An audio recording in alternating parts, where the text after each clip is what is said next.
Recent గా మోడీ గారు ఒక ప్రెస్ మీట్ లో జనాలకు నా మీదున్న ఈ నమ్మకం నేనేదో టీవీలో కనబడడం వల్లనో లేదా నా ఫోటో పేపర్లో పడడం వల్ల రాలేదు, నేను నా లైఫ్ లో ప్రతి క్షణం కష్టపడ్డాను కాబట్టే నాకింత పేరొచ్చింది, అంతే తప్ప అడ్వర్టైజ్మెంట్ల వల్ల కాదని ఆయన అన్నారు.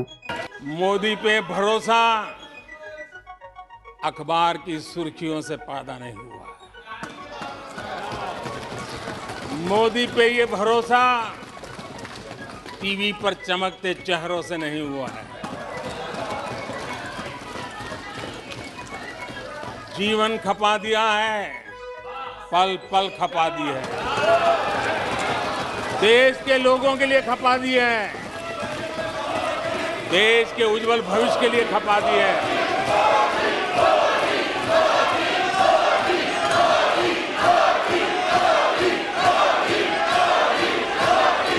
కానీ అదే మోడీ ప్రభుత్వం లాస్ట్ 8 సంవత్సరాల్లో 6,500 కోట్లని జస్ట్ అడ్వర్టైజ్మెంట్ల కోసం ఖర్చు చేసింది. ఈయన విదేశాలకెళ్లిన ఒక్కో ఈవెంట్ లో 6 నుంచి 7 కోట్ల రూపాయలు ఖర్చయ్యాయి. ఇవి నేను చెప్తున్న లెక్కలు కాదు, గవర్నమెంటే స్వయంగా చెప్పిన లెక్కలు. క్రికెట్ మ్యాచ్ లో ఇండియాని గెలిపించాలన్నా మోడీనే, యుద్ధం ఆపాలన్నా మోడీనే. యుద్ధం జరిగినప్పుడు యుద్ధాన్ని ఆపి మన దేశంలో కాదు, ప్రపంచమంతా ఉండింది. కానీ మన దేశంలో మన ప్రధానమంత్రి ధైర్యం చేసి మందు కనుగొన్నాడు, వ్యాక్సిన్ కనుగొన్నాడు. పాకిస్తాన్ దివాలా తీస్తే దాని వెనకాలన్న రీజన్ కూడా మోడీనే. ఒలింపిక్స్ లో మన వాళ్ళు గోల్డ్ గెలిస్తే దాని వెనకాలన్న కష్టం కూడా మోడీదే.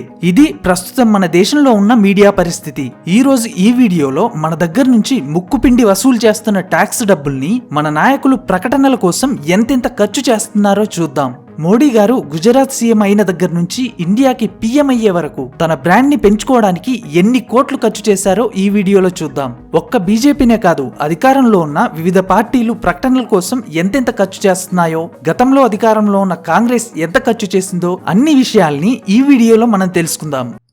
2022లో కేంద్ర సమాచార శాఖ మంత్రి అనురాగ్ ఠాగూర్ గారు లోక్సభలో చెప్పిన డాటా ప్రకారం 2014 నుంచి 2022 వరకు జస్ట్ 8 సంవత్సరాల్లో బీజేపీ గవర్నమెంట్ 6,491 కోట్లని జస్ట్ ప్రకటనల మీద ఖర్చు చేసింది. అంటే సంవత్సరానికి యావరేజ్ గా 810 కోట్లు, రోజుకి 2.2 కోట్లని జస్ట్ యాడ్స్ కోసం ఖర్చు చేసింది. దీంట్లో 3,230 కోట్లని ప్రింట్ మీడియాలో అంటే న్యూస్ పేపర్స్ లో యాడ్స్ ఇవ్వడానికి, 3,260 కోట్లని ఎలక్ట్రాన్ మీడియాలో అంటే టీవీ లాంటి వాటిలో యాడ్స్ ఇవ్వడానికి ఖర్చు చేశారు. గత ప్రభుత్వం కూడా అడ్వర్టైజ్మెంట్ మీద ఇలాగే ఖర్చు చేసిందా అని చూస్తే బీబీసీ రిపోర్ట్ ప్రకారం మన్మోహన్ సింగ్ అధికారంలో ఉన్న 10 సంవత్సరాల్లో 3,582 కోట్లని అడ్వర్టైజ్మెంట్ కోసం ఖర్చు చేసింది. మోడీ గవర్నమెంట్ జస్ట్ 8 సంవత్సరాల్లోనే 6,500 కోట్లని ఖర్చు చేసింది. అంటే లాస్ట్ గవర్నమెంట్ కన్నా మోడీ గవర్నమెంట్ 2 టైమ్స్ ఎక్కువ డబ్బుని ప్రకటనల కోసం ఖర్చు చేసింది. ఇవి జస్ట్ గవర్నమెంట్ అడ్వర్టైజ్మెంట్ కోసం ఖర్చు చేసిన లెక్కలు మాత్రమే. ఎన్నికల్లో ఖర్చు చేసింది అది వేరే. Centre for media studies release చేసిన ఒక రిపోర్ట్ ప్రకారం బీజేపీ 2019 లోక్సభ ఎన్నికల్లో దాదాపు 27,000 కోట్లని ఖర్చు చేసింది. ఇది మొత్తం ఎన్నికలకు అయిన ఖర్చులో 45%. అంటే ఒక సైడ్ దేశంలో ఉన్న అన్ని పార్టీలు కలిపి ఎంత ఖర్చు చేశాయో బీజేపీ ఒక్కటే అంత ఖర్చు చేస్తుంది. టాయిలెట్స్ దగ్గర నుంచి పేదవాళ్ళకిచ్చే 5 కేజీల బియ్యం సంచుల వరకు మోడీ ప్రభుత్వం ఏ ప్లేస్ ని కూడా వదలలేదు. ఫస్ట్ టైం పేదవాళ్ళకిచ్చే 5 కేజీల బియ్యం బస్తా మీద కూడా ప్రధానమంత్రి ఇమేజ్ ని ప్రింట్ చేశారు. అంతకుముందున్న ఏ ప్రభుత్వం కూడా బియ్యం బస్తాల మీద ఒక నాయకుడి ఫోటోని ప్రింట్ చేయలేదు. ఆఖరికి కోవిడ్ టైంలో కూడా కోవిడ్ వ్యాక్సిన్ సర్టిఫికేట్ మీద మోడీ ఫోటోని ప్రింట్ చేశారు. అక్కడితో అయిపోలేదు. వ్యాక్సిన్ తీసుకున్నందుకు జనాలు మోడీకి థ్యాంక్ యూ చెప్తున్నట్టు కొన్ని వందల యాడ్స్ ని క్రియేట్ చేసింది మోడీ గవర్నమెంట్. ఒక రిపోర్ట్ ప్రకారం బీజేపీ అధికారంలో ఉన్న గుజరాత్, మధ్యప్రదేశ్, హర్యానా, కర్ణాటకలో మోడీజీ కోవిడ్ వ్యాక్సిన్ ఇచ్చినందుకు జనాలు ఆయనకు థ్యాంక్ యూ చెప్తున్నట్టు యాడ్స్ ఇవ్వడానికి 18 కోట్లని ఖర్చు చేశారు. తనకు తాను థ్యాంక్ యూ చెప్పుకోవడానికి 18 కోట్లని యాడ్స్ మీద ఖర్చు చేసిన ఒక పీఎం ని నేను ఫస్ట్ టైం చూసా. ఇలా గవర్నమెంట్ యాడ్స్ కోసం ఖర్చు చేస్తున్న డబ్బంతా ఎవరిది? ప్రజలది. ప్రజల దగ్గర నుంచి ముక్కుపిండి వసూలు చేసిన ట్యాక్స్ డబ్బులవి. అందుకే ప్రతి ఒక్కళ్ళు ఆ డబ్బు ఎలా ఖర్చు అవుతుందో ఖచ్చితంగా తెలుసుకోవాలి. ఇక్కడ అందరూ అర్థం చేసుకోవాల్సింది ఒకటి ఉంది. అదేంటంటే బీజేపీ గవర్నమెంట్ ఒక్కటే కాదు, దేశంలో ఉన్న అన్ని పార్టీలు ఇప్పుడు ఇలాగే తయారయ్యాయి. జనాలు ట్యాక్సుల రూపంలో ఇచ్చిన డబ్బుల్ని వాళ్ళ పార్టీ అవసరాల కోసం ఇష్టం వచ్చినట్టుగా ఖర్చు చేస్తున్నాయి. ఆమ్ ఆద్మీ పార్టీ ఈ లిస్టులో ఫస్ట్ ప్లేస్ లో ఉంది. ఒక ఆర్టీఐ ప్రకారం 2012 నుంచి 2022 మధ్యలో కేజ్రీవాల్ గవర్నమెంట్ యాడ్స్ మీద పెట్టిన ఖర్చు 4200 రెట్లు పెరిగింది. 2012లో షీలా దీక్షిత్ అధికారంలో ఉన్నప్పుడు అడ్వర్టైజ్మెంట్ కోసం 11 కోట్లని ఖర్చు చేస్తే కేజ్రీవాల్ గవర్నమెంట్ ఒక్క 2022లోనే 488 కోట్లని ఖర్చు చేసింది. ఈ 488 కోట్లలో 125 కోట్లు జస్ట్ ఒక్క మార్చి నెలలోనే ఖర్చు చేసింది.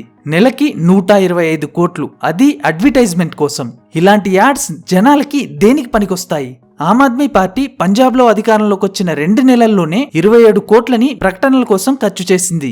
ఈ రేస్లో కాంగ్రెస్ కూడా ఏం తక్కువ కాదు. ఛత్తీస్గఢ్లోని కాంగ్రెస్ ప్రభుత్వం 2018 నుంచి 2021 వరకు ప్రకటనల కోసం 300 కోట్లని ఖర్చు చేసింది. మోడీ స్టార్ట్ చేసిన ఈ ట్రెండ్ ని మిగిలిన అన్ని పార్టీలు అలా ఫాలో అవుతూ వస్తున్నాయి. మోడీకి బ్రాండింగ్ కి ఉన్న సంబంధం ఇప్పటిది కాదు. ఒక famous news editor Rajdeep Desai, ఈయన రాసిన the election that changed India అనే పుస్తకంలో మోడీ గురించి చాలా విషయాల్ని క్లియర్ చేశాడు. 2007లో మోడీ ఒక గ్లోబల్ పిఆర్ ఏజెన్సీ తన కోసం పనిచేయడానికి నెలకి $25,000 తో అగ్రిమెంట్ కుదుర్చుకున్నాడు. ఈ పిఆర్ ఏజెన్సీ పని మోడీ ఇమేజ్ ని, గుజరాత్ ఇమేజ్ ని ఎలివేట్ చేసి ప్రపంచం మొత్తానికి ఈయన తెలిసేలా చేయడం. అందుకోసం ఈ ఏజెన్సీ ఫేక్ న్యూస్ ని క్రియేట్ చేయడానికి కూడా వెనకాడలేదు.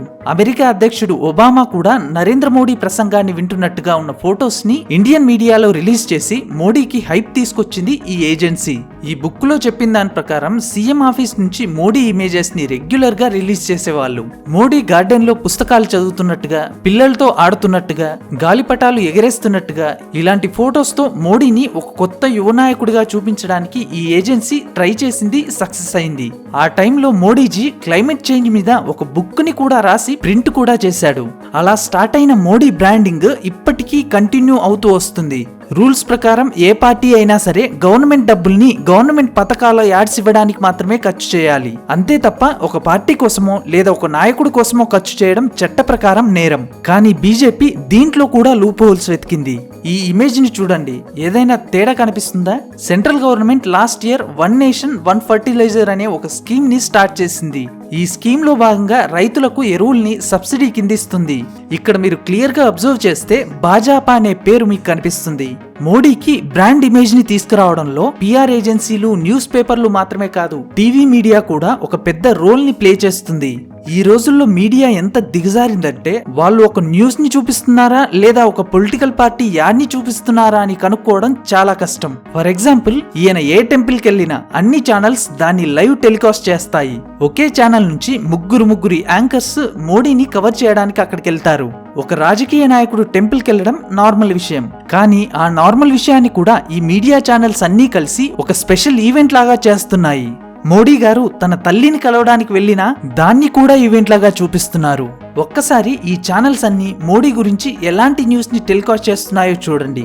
Modiji master stroke. ఈసారి వరల్డ్ కప్ లో మోడీ ఇండియాని గెలిపిస్తాడా?